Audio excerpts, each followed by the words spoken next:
There's never been anything like it.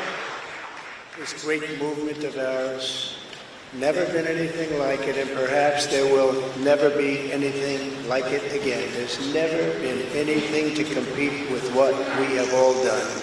Because of you! Ladies and gentlemen, distinguished guests, and my fellow citizens, America's comeback starts right now.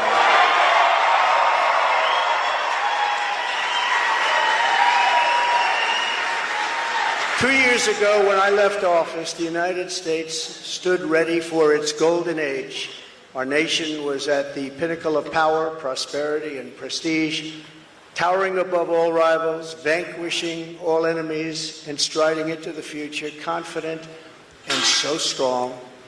In 4 short years, everybody was doing great. Men, women, African Americans, Asian Americans, Hispanic Americans, everybody was thriving like never before.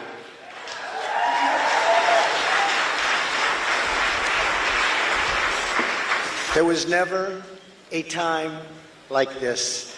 We turned the page on decades of globalist sellouts and one-sided trade deals, lifted millions out of poverty, and together we built the greatest economy in the history of the world.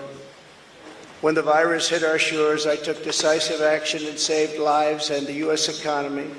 And by October of the same year, America was roaring back with the #1 fastest economic recovery ever recorded.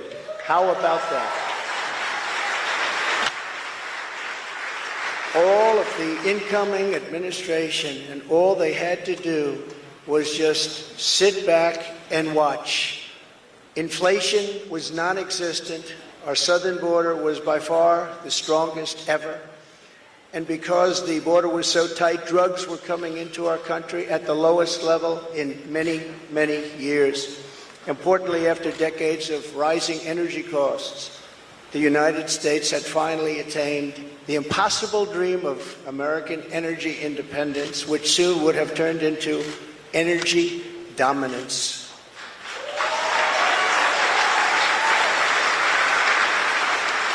For the first time in memory, China was reeling and back on its heels. You've never seen that before, because the United States was outdoing them on every single front, and China was paying billions and billions of dollars in taxes and tariffs. The farmers know that because they got 28 billion of it. No president had ever sought or received $1 for our country from China until I came along, and we were getting hundreds of billions of dollars. Many people think that because of this, China played a very active role in the 2020 election. Just saying, just saying. Sure, that didn't happen. Instead of jobs and factories leaving America for China, they were, for the first time ever, leaving China for America.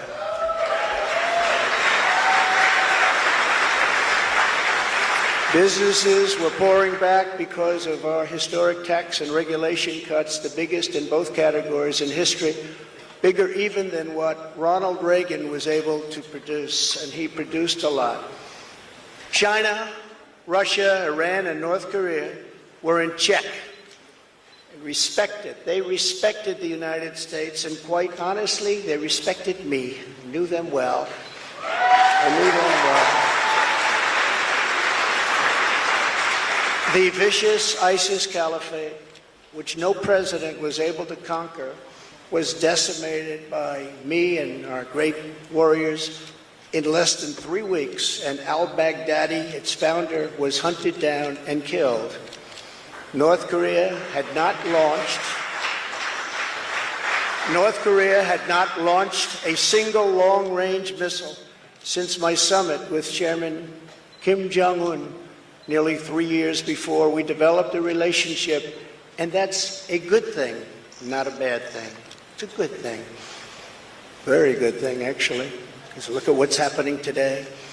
My opponents made me out to be a warmonger and just a terrible person who would immediately go into war.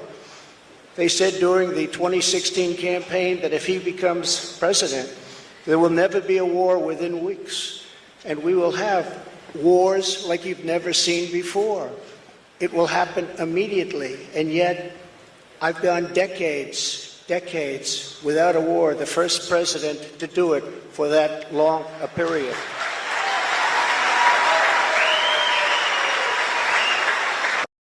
The world was at peace, America was prospering, and our country was on track for an amazing future because I made big promises to the American people, and unlike other presidents, I kept my promises.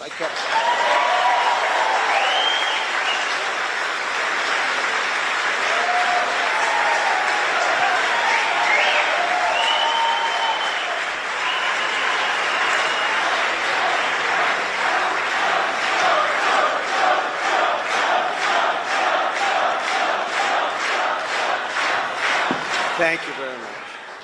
Under our leadership, we were a great and glorious nation, something you haven't heard for quite a long period of time.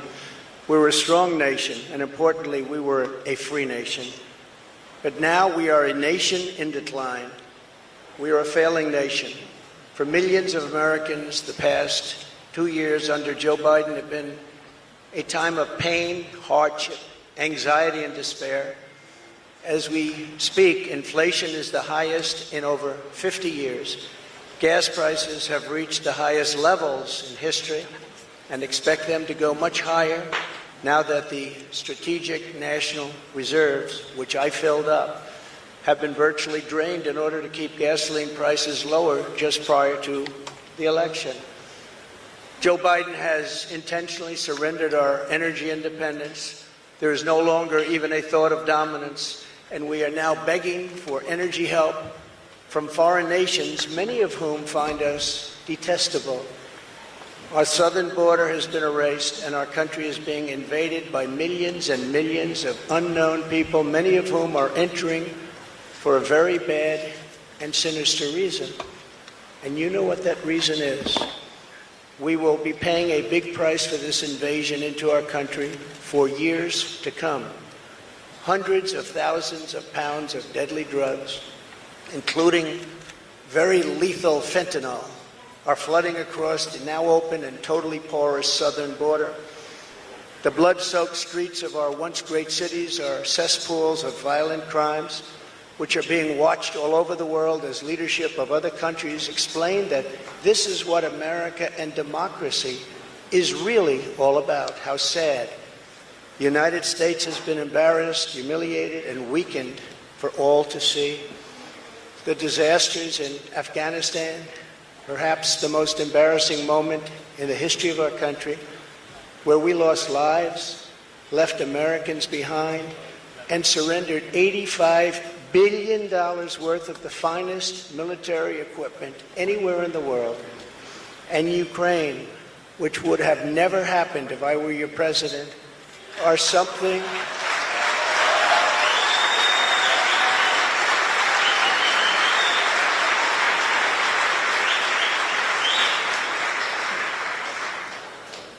and even the Democrats admit that. That's something I've seen them admit over and over again. But our enemies are speaking of us with scorn and laughter and derision because of those two events. But there are many more. Even just today, a missile was sent in, probably by Russia, to Poland, 50 miles into Poland. And people are going absolutely wild and crazy. And they're not happy. They're very, very angry. Now we have a president who falls asleep at global conferences, was held in contempt by the British Parliament over Afghanistan. Thanks to the words of wisdom, he said thank you to the wrong country for inviting him to a major summit on the environment, of all things. They fly for days to get there, and then he calls the country a name that was actually a country on another continent. and is leading us to the brink of nuclear war, a concept unimaginable just 2 short years ago. You cannot mention the nuclear word. It's too devastating. The Green New Deal and the environment, which they say may affect us in 300 years, is all that is talked about, and yet nuclear weapons, which would destroy the world immediately, are never even discussed as a major threat. Can you imagine? They say the ocean will rise 1/8 of an inch over the next 200 to 300 years. But don't worry about nuclear weapons that can take out entire countries with one shot. Something is wrong with their thinking. Under Biden and the radical Democrats, America has been mocked, derided, and brought to its knees, perhaps like never before. But we are here tonight to declare that it does not have to be this way. It does not have to be this way.